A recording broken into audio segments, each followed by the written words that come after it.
Get her out of my cockpit space, now. The words cracked through the simulator bay like a rifle shot, stopping several technicians mid-stride. What was supposed to be a quiet, routine systems check at Laughlin Air Force Base shifted instantly into a moment thick with disbelief. It was 1,300 hours, the air smelling faintly of ozone and cold metal, screens humming with low fluorescent light. Yet all of that faded the moment Colonel Raymond Holt stepped in, his boots striking the polished floor with a kind of theatrical authority, the kind he seemed to savor. Before we get started, be sure to subscribe to Hero Tales by Jacob channel so you never miss these fascinating tales of courage. And let us know in the comments where you're watching today. At the central console stood Airman First Class Lily March, slight in build, her uniform crisp, sleeves rolled with precision. She didn't turn when he barked at her. She didn't need to. Her fingers glided across the console with the serene consistency of someone who had repeated this task 1,000 times. Her badge, March L, caught a soft gleam from the overhead lights as she keyed in the next diagnostic sequence, her posture perfectly still. Airman, Colonel Holt repeated, stepping closer, his voice low but laced with irritation. I said you don't belong here. A few officers behind the observation glass leaned forward. Not one of them intervened. Not yet. Lily's breathing remained steady. Her focus never left the data flashing across her screen. Rows of code shifted, a status bar inching toward completion. Then the room took a sharp, freezing turn. Colonel Holt reached out and grabbed the back of her hair, not rough enough to injure, but deliberate, controlled, the kind of gesture used not for communication but dominance. Look at me when I'm talking to you. Silence collapsed over the bay. A chokehold silence, tight, stunned, electric. Even the machines seemed to hesitate, their rhythmic beeping faltering into a strange half-pause. A master sergeant standing near the wall lowered his coffee cup without drinking. Two technicians exchanged panicked glances, then quickly looked away, as if eye contact alone might pull them into the confrontation. But Lily March did not turn. Her hands stopped, not from fear, not from shock, but simply because the command sequence reached its checkpoint. A soft chime emitted from the console, clear and perfectly timed, like punctuation at the end of a steady, measured sentence. Only after the system confirmed status green did she turn her head, not toward Holt, but toward the glass where the senior officers watched. She didn't jerk away. She didn't flinch. She just moved, slow and deliberate, in her own rhythm, not his. From behind the one-way glass, Major General Thomas Avery observed with a gaze like a surgeon evaluating a specimen, quiet, precise, assessing more than reacting. He had walked in moments earlier expecting a mindless systems audit, a quick signature, maybe a brief discussion about simulator readiness. Instead, he was witnessing a scene that would echo across his thoughts for months. What struck him wasn't Holt's misconduct, though that alone was explosive enough to ignite half the Pentagon. It was Lily. She didn't recoil. She didn't demand respect. She didn't wilt under pressure. The stillness radiating off her was something Avery had seen only in pilots who'd flown through real chaos, combat veterans, rescue operators who'd hovered choppers over burning ridges, test pilots who'd kept their pulse steady while aircraft tore themselves apart around them. Lily's stillness was not passive. It was practiced, chiseled, intentional. She moved when the machine allowed her to, not a second sooner. Avery leaned back slightly, arms folded behind him. The reflection of the bay lights shimmered across the glass, casting faint highlights on his uniform. He watched Lily turn her eyes back to her console, unbothered by the heavy hand still tangled in her hair. Someone in the observation room whispered, "Sir, should we?" Avery raised one hand, a subtle gesture, not commanding silence, but placing a lid on the room's nervous energy. His eyes remained fixed below. He wasn't watching Holt. He was studying Lily March. In her calm refusal to be shaken, he saw a competence that challenged everything Holt had just assumed. More importantly, he saw a kind of internal order, an ability to prioritize mission over ego, process over humiliation. It was rare. It was dangerous in the best way. And it was entirely out of place in someone who, on paper, was just a junior airman assigned to routine diagnostics support.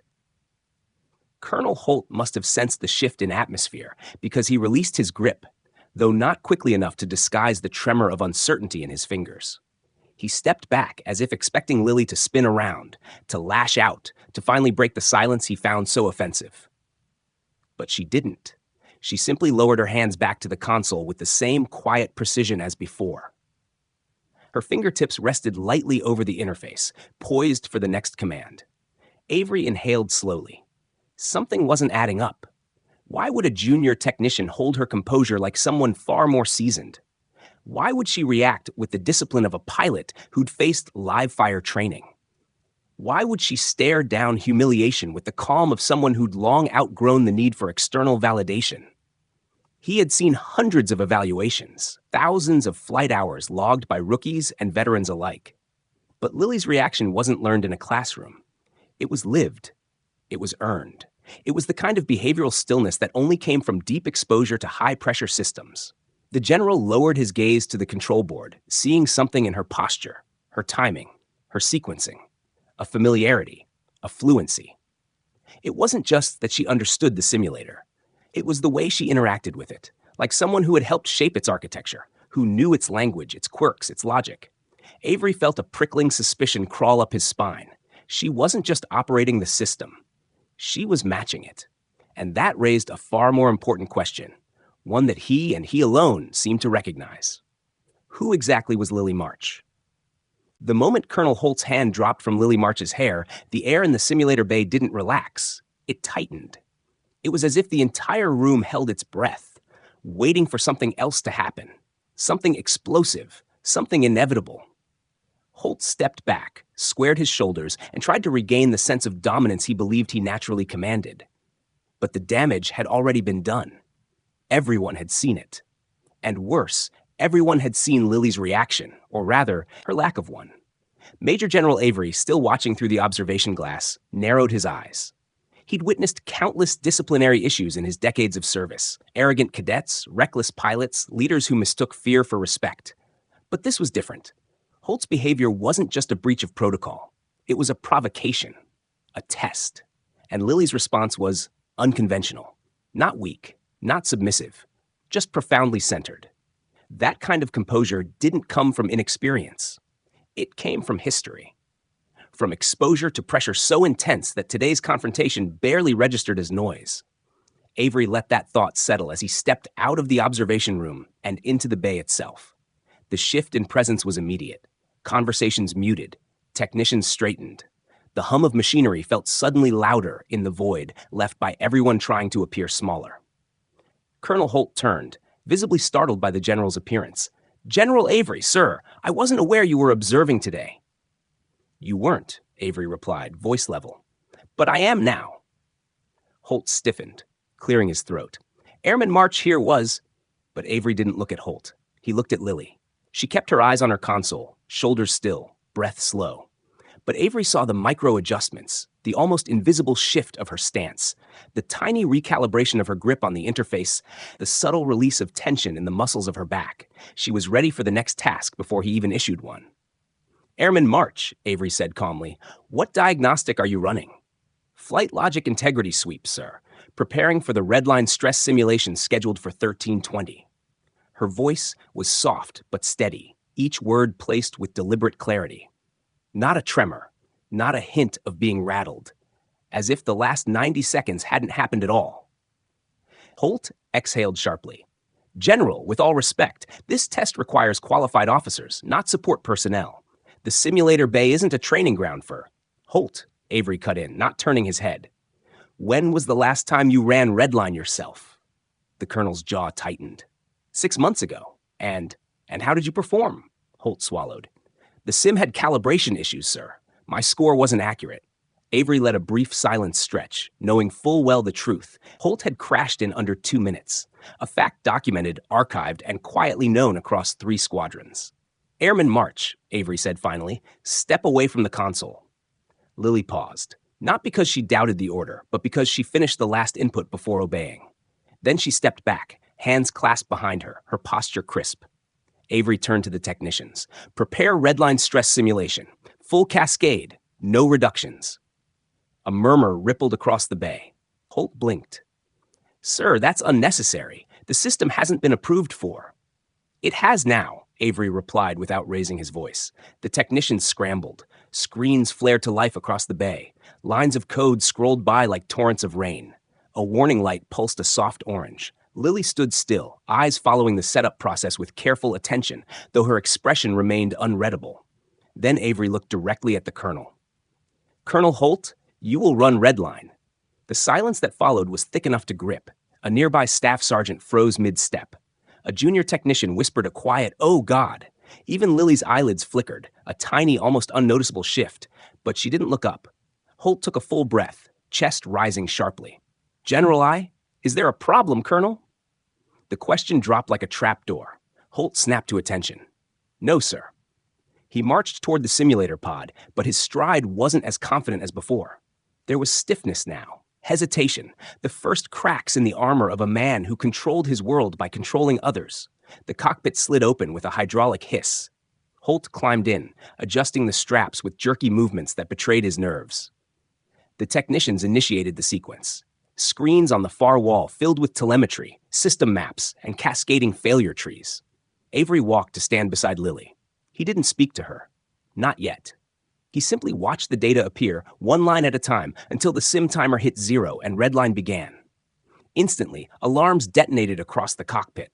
Master warning, hydraulic failure, engine vector error, compressor stall, nav system retrace, electronic shadow threat active. The simulator shook violently. Holt responded the way Avery expected him to, reactive, panicked, fighting the system instead of reading it. He barked at the autopilot. He yanked on controls that weren't meant to be manhandled. He demanded recovery protocols that didn't exist. In 83 seconds, the aircraft spiraled into catastrophic failure. Impact, pilot Kia. The red text flashed across every monitor. A hush fell, metallic and cold. Holt stumbled out of the cockpit, face flushed, breathing ragged. "The calibration is off," he snapped. No one could pass that. Avery turned to Lily. "Airman March." She stepped forward. "Yes, sir." "Take his place." Holt's expression cracked. Sir, she's not trained for." Avery didn't look at him. "Run the sim, Airman." Lily nodded once. No fear, no ego, just obedience layered over experience. She climbed into the cockpit with movements so smooth the technicians exchanged confused glances. Her hands found every control without searching. Her posture aligned with the seat as if she'd sat there 100 times. As the cockpit closed over her, Avery felt something click into place. Not realization. Confirmation. The simulation launched. Alarms screamed. Systems failed. Chaos surged, and Lily March didn't fight it. She listened to it, watched it, understood it. Her fingers moved across switches and auxiliary routes with the calm, precise rhythm of someone fluent in a language no one else in the room could speak. She shut down what needed silence, rerouted what needed life, let go of what was already gone. At 1 minute 56 seconds, stabilization achieved, aircraft recovered, pilot stable. No one made a sound. General Avery exhaled slowly, his suspicions finally solidifying into certainty. Lily March wasn't just calm, she was trained, and not by any standard program. Whoever she was, whatever she was, her history went deeper than her rank, deeper than her assignment, deeper than anything Holt or the base had assumed. She wasn't a technician, she wasn't a rookie, she was something else entirely. And Avery needed to know what and why. The simulator bay was still buzzing with the aftershock of what they had just witnessed when Lily March stepped out of the cockpit. She didn't look triumphant, nervous, or even aware of the stunned faces watching her. She simply removed the headset, rested it on the console with quiet precision, and stood at ease as if she had completed nothing more extraordinary than a routine checklist. Colonel Holt, still flushed from his failure, opened his mouth as if to speak, perhaps to protest, perhaps to rationalize. But no words came out. His jaw clenched.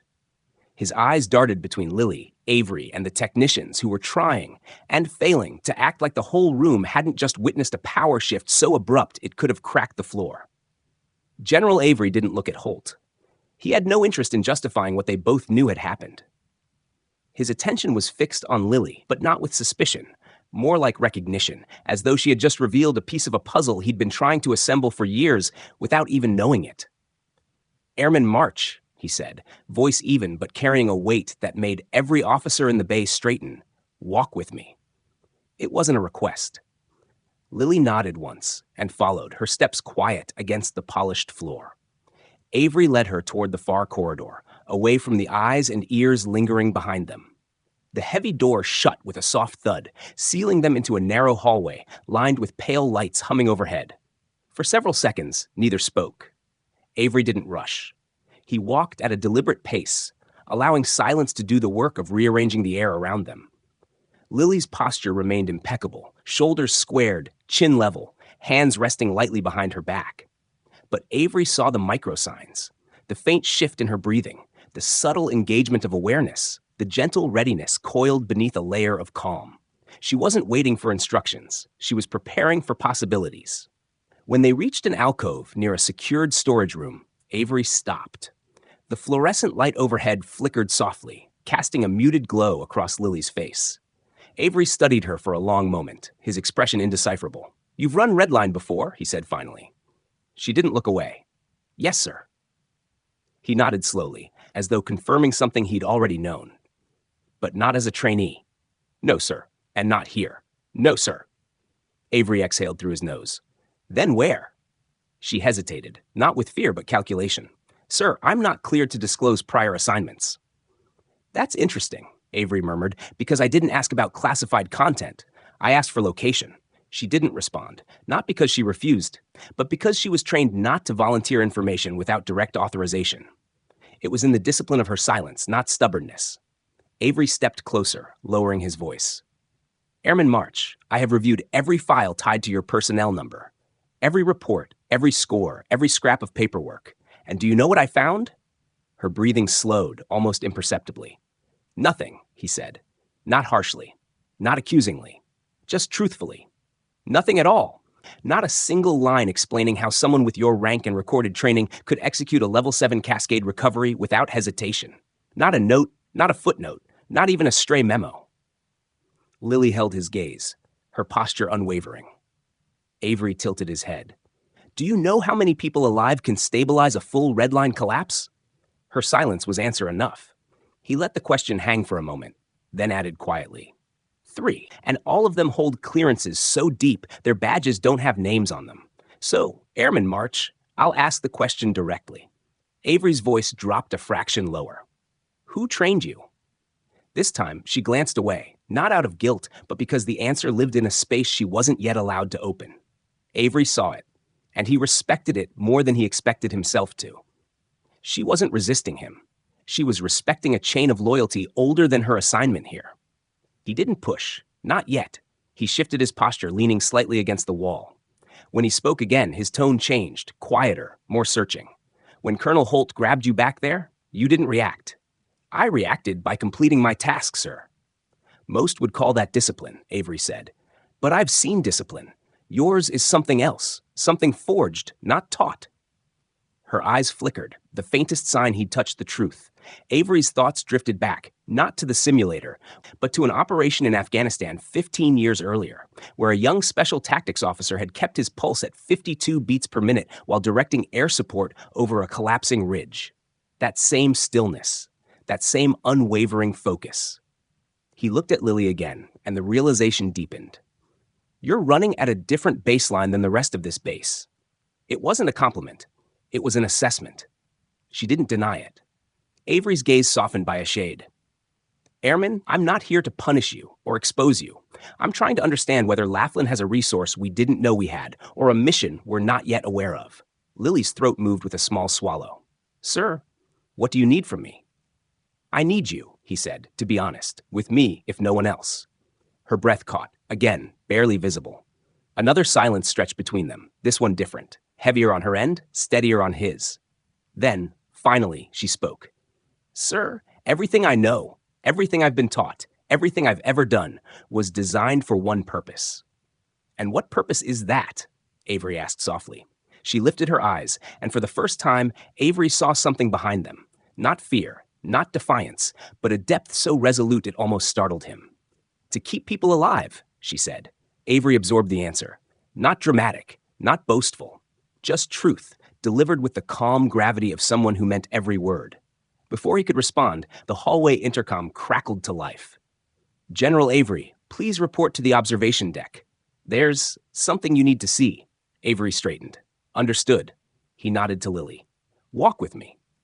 This time, her step aligned perfectly with his. Not behind, not ahead, but beside him, matching his pace as if she'd been doing it for years.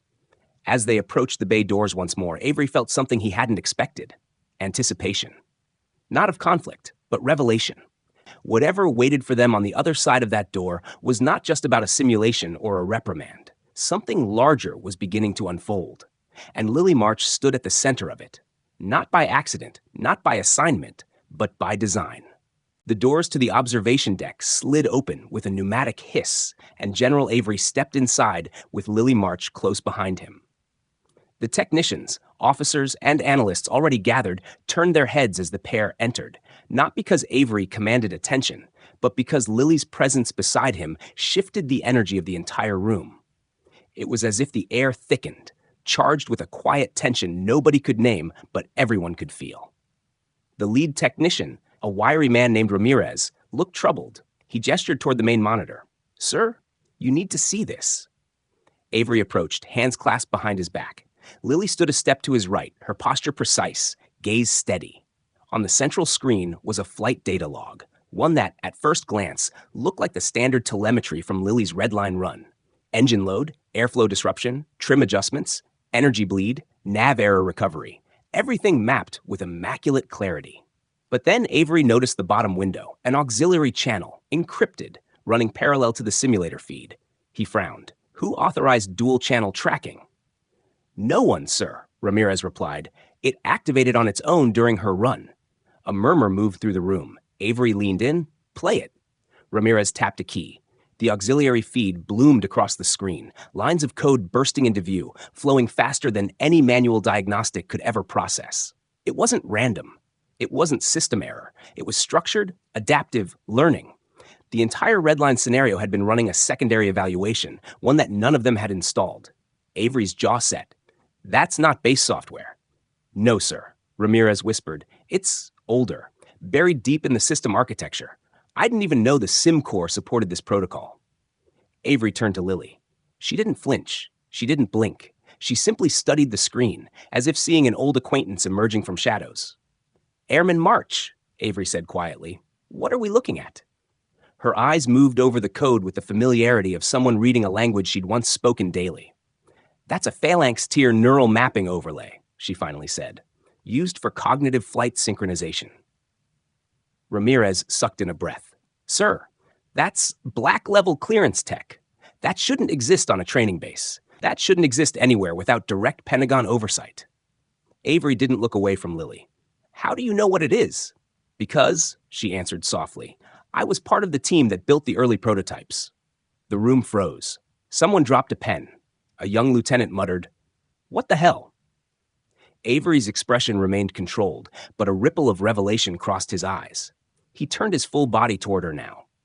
You built phalanx overlays? Portions of them. She corrected. Adaptive modules, behavioral prediction scaffolding, emergency logic paths. And this simulator, Avery gestured toward the massive room below, somehow contains the same architecture you helped design? Yes, sir. And you didn't think to mention that? I wasn't assigned here to mention it. Silence. Heavy, stunned silence. Avery exhaled slowly, turning back to the monitor. You said phalanx is for cognitive flight synchronization, which means this overlay wasn't just running diagnostics. No, sir, Lily said. It was analyzing. Analyzing what? Me. Every eye in the room swung to her. Avery took a step closer. You're telling me this simulator was running an unauthorized neural sync evaluation, with you as the subject? I believe so, sir. Why you? Because the system recognized my response patterns. You've interfaced with phalanx equipment before. Yes, sir. Avery's hand tightened behind his back. Under whose authority? She paused. This time, the silence wasn't calculated. It was reluctant. Sir, that information is classified above my current allowed disclosure level. Avery stared at her, realization forming like storm clouds behind his eyes. Someone had planted technology into a training-based simulator. Someone expected Lily March to find it, or trigger it, or expose it. Avery wasn't sure which truth was worse. Ramirez called out nervously from the console. Sir? There's more. He tapped a command, and the bottom of the auxiliary log expanded. New text appeared. Subject, March, Lily A, Neural Sync Index, 97.3%. Interface compatibility, confirmed recommendation, elevate to phantom clearance. The entire observation deck went dead silent. Phantom clearance did not exist on paper. It did not appear in any manual. It was whispered among generals like a ghost story. An invisible tier granting access to projects the Pentagon refused to acknowledge. Avery's voice softened into something almost dangerous. Airman, what do you know about Phantom? She looked down, not with fear, but with the quiet weight of someone caught between orders and loyalty. Enough to know I wasn't supposed to see that. Airman March, Avery said, stepping closer. Forget what you weren't supposed to see. What do you know? She lifted her head. When she spoke, her voice was steady, but infused with a depth the room had never heard from her before. Sir, Phantom isn't a program. Avery waited. It's a selection. A ripple of shock moved through the group. Avery's heartbeat quickened, though he didn't show it. A selection for what? He asked. For the pilots who aren't meant to be trained, Lily said quietly. For the ones who are meant to be built. The lights overhead hummed louder, as if reacting to the gravity of her words. Avery stared at her, hard, searching, until his gaze softened with the weight of understanding. Airman March, he said, voice shifting into something almost solemn. What are you? She held his gaze. And for the first time since she'd arrived at the base, Lily March did not hide. I'm a prototype, sir. A collective breath sucked through the room. She continued. A field-deployed cognitive pilot model. One of 7. Avery stepped back a fraction, not out of fear, but awe. The technicians stared as if seeing her for the first time. Lily March, the quiet technician, the unassuming airman, was something the Air Force wasn't ready to admit existed. Something built for a future that hadn't yet been announced. Avery's voice lowered to nearly a whisper. And the other 6? Her eyes darkened with something heavy. Memory? Regret? Maybe both. They didn't survive the program. The room went cold. Even the machines seemed to quiet, as though listening. Avery realized then that everything he thought he understood about this base, this test, this airman, was wrong. The truth wasn't emerging. It had been here all along, waiting to be decoded. Lily March wasn't an accident. She wasn't misplaced. She wasn't overlooked. She was placed, hidden in plain sight. And now that the system had revealed her, Avery knew one thing with absolute certainty. Whatever was coming next wasn't just bigger than the Redline simulation. It was bigger than the Air Force. And Lily March wasn't just part of it. She was the key. For several long seconds, no one in the observation deck moved. The hum of machines, the faint clicking of cooling metal, the soft electronic beeps, every sound felt sharper, louder, as if the entire room were leaning in toward Lily March, waiting for her next breath, her next word, her next revelation. General Avery was the first to break the silence. He took one slow step toward her, his expression controlled, but his eyes carrying the sharp, alert weight of a man recalculating an entire battlefield in real time. Airman March, he said evenly, from this moment forward, nothing you say leaves this room. Do you understand? Yes, sir. Good. He turned to the rest of the personnel, his voice gaining steel. Everyone present is under immediate non-disclosure. I will personally handle classification authority on all data related to the Redline anomaly. No one argued. No one even blinked. Avery's authority wasn't just rank. It was gravity. He turned back to Lily. You said there were 7 prototypes, and you're the only surviving one. Yes, sir. What happened to the others? Her breath drew in, not sharply, not with fear, but with the quiet heaviness of someone who carries ghosts. They weren't failures, she said softly. They were pushed beyond sustainable thresholds, cognitive overload, neural burn, system rejection. The integration demanded more than their bodies could handle. Yet you survived. I adapted, she answered. Not because I was stronger, because I learned how to listen to the system instead of resisting it. Her voice held no pride, no superiority, just truth, simple, unvarnished, and devastating. Avery's jaw tightened. And why were you placed here? A training base? A technician post? Because prototypes that survive are monitored differently. If I was visible, I was vulnerable. If I was promoted, I was traceable. So I was placed where no one would look for what I am. But someone did, Avery said, gesturing toward the auxiliary feed. Someone embedded Phalanx architecture into this simulator knowing you were here. Yes, sir, she replied. Someone wanted to confirm whether the prototype remained functional. The words struck like a slow-burning fuse. Avery stared at her, piecing together the implications. Monitoring, tracking, assessment, reactivation. The red line simulation was never the test. She was. Then Ramirez called out from the console, voice shaking. "General, the overlay produced one more message." Avery turned sharply. "Show me." The screen shifted. A new line appeared, one that hadn't been there moments earlier.